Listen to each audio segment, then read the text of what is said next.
Hello to all our friends back home from the USA. We're live from Austin, one of the tracks with the highest elevation change in the entire championship. In a few moments we'll move to the main straight to watch the start of the Motogp race.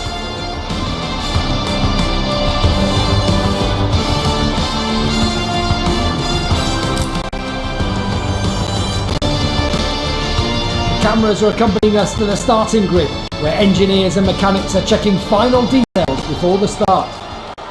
The weather is magnificent, a perfect end to this weekend. A medium rear tyre is enough to get you through the race in these temperatures, while a harder front tyre is needed.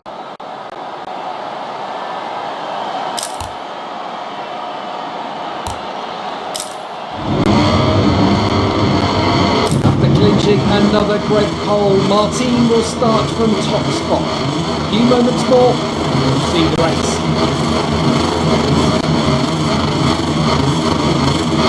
Pole, it's lights out and we are racing in the sprint here in Portimao. Bastianini did not get away well at all from that pole position. He couldn't get the front wheel down. Vinales leads it into the first corner from second. Miller did make the lightning start on the KTM, fifth to second for the Aussie, but the beast getting proper bashed around here. Some real contact there. Alex Rins was trying to go around the outside and got beaten up. Marc Marquez is coming through. He's up at least a couple of places as the Ducatis go side by side into turn number 3. It's Bagnaia up into second place. I think there was a nudge there between Martin and Vinales as well, coming through that real tight first gear, turn 3, down to just 60 kilometers an hour. Bastianini already trying to recover lost ground. He picks up Martin in turn 5, and Martin ran wide, and Marquez sweeps on through as well. This has been a real poor first lap so far for Jorge Martin, who started third. Really different fortunes for those heavyweights on the third row, as we've seen Marc Marquez going forwards. Quartararo and Acosta went backwards. They are 10th and 11th. Aleix Espargaro has passed them both. Deja vu, it's like a rewind. 2023, Jack Miller at the front of the TSO sprint. Almost half a second clear he was through the first half of this opening lap of 12 here in Portimao. Just under half a second he was clear of Bagnaia. Now the 2 on Marc Marquez is turn 3 where Alex Rins has gone down. Unfortunately, his sprint is over.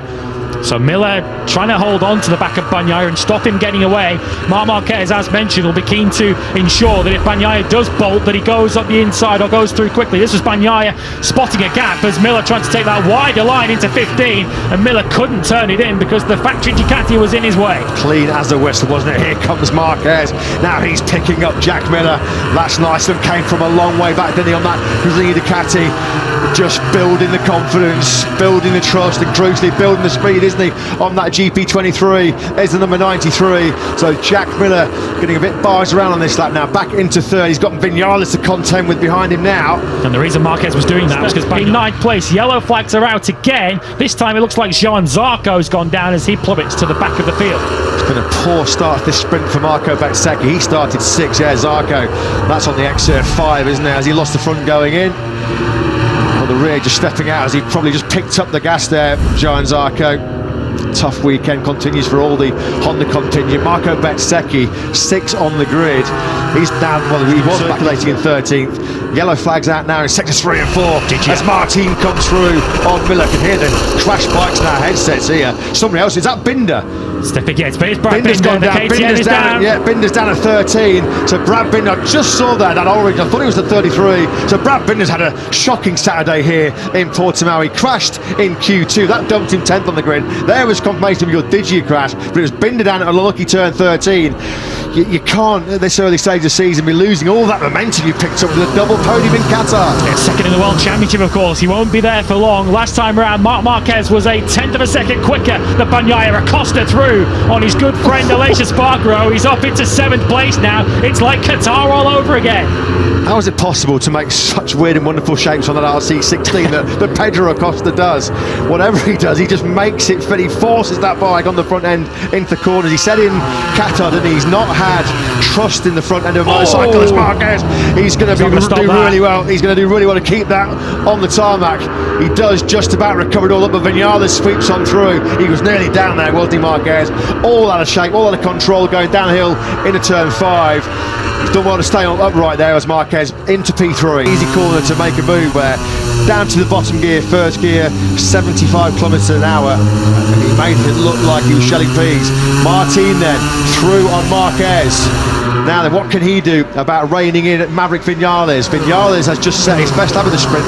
In turn, so has Martin. 38.790 from Vinales, a 38.8 from Martin. Bagnaia just keeping that buffer around 9/10 of a second, and this is where he's so good, isn't it? At defending that sort of 9/10, 8/10, 1 second lead. He can just run his rhythm, run his pace, not have to worry about tyre pressure or tyre as a Repsol Honda rider. I'll tell you someone who'll be really disappointed with how this sprinting is unfolding, and that's the pole sitter, Enea Bastianini, down in 6th place. Of course, led very briefly off the line and hasn't really threatened getting back to that point since. He did a 1:39.6 last time around. He was the slowest rider in the top 14 last time around, as Martin set to 38.4, fastest lap of the sprint by some margin, half a second and change quicker than the leader, quarter of a second and a second. And you kind of fancy that Bagnaia will be comfortable as long as it's Vinales second on his pit board. If that changes to Martin, then Bagnaia might start getting a little more concerned. Oh, how hard is Vinales having to push to keep that second place, to push to keep his hooks into Bagnaia? Well, we saw how hard. Big twitch there as he squeezed the brakes going in to that turn 13, which caught out Brad Binder at the start of this chance of a sprint victory here. And he was the fastest of the top 4 last time around, was Marc Marquez, on a 1:38.777, so he's by no means out of this. Bagnaia looks like he is, because he rejoined the circuit 0.8 behind the top 3. It's now got to 1.3, as you can see on the left-hand side of your screen, so that's clearly really shaken Bagnaia out of his rhythm, and he's now under pressure from Miller. So this is your battle, it looks like, for the sprint win in Portimao. It's a 3-way fight. 2 of them have never won a sprint before. Bagnaia lost nearly 3 seconds with that mistake at the first corner. He did a 1:41.577. Conversely, full respect to Vinales. He did his fastest lap of the sprint on the very same lap, a 1:38.723. Talk about fighting tooth and nail here. Digging deep into all his reserves of energy to try and keep Martin at bay. Martin could almost reach out and touch his rear tyre, but Vinales, he was the fast one. He did his personal best lap on that previous lap. Still, Martin behind him was slightly quicker.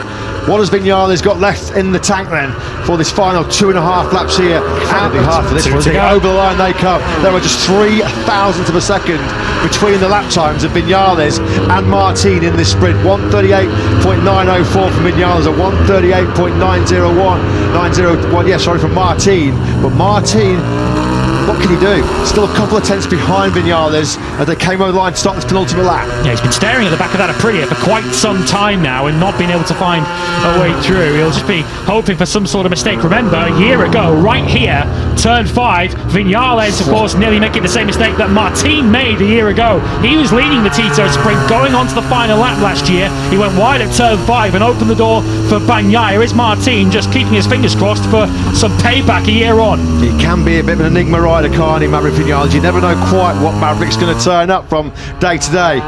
This has been a super Saturday so far, though, for Vinales. He was fastest this morning in FP2.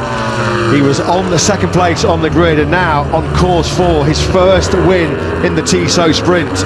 He's done a brilliant job here. He's actually gapping Jorge Martin.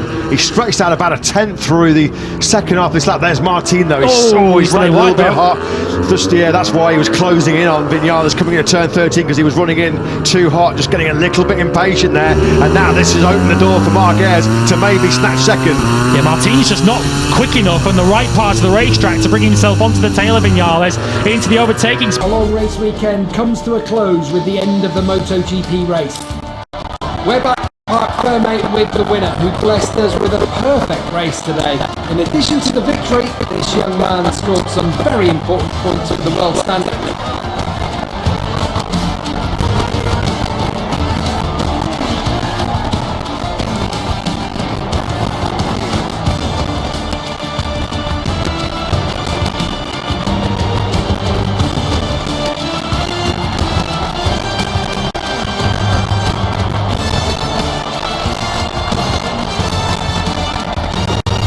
It's been a very busy weekend, and now it's time to congratulate the 3 MotoGP riders who have come out on top. The fans quite rightly cheering them on after watching a wonderful race.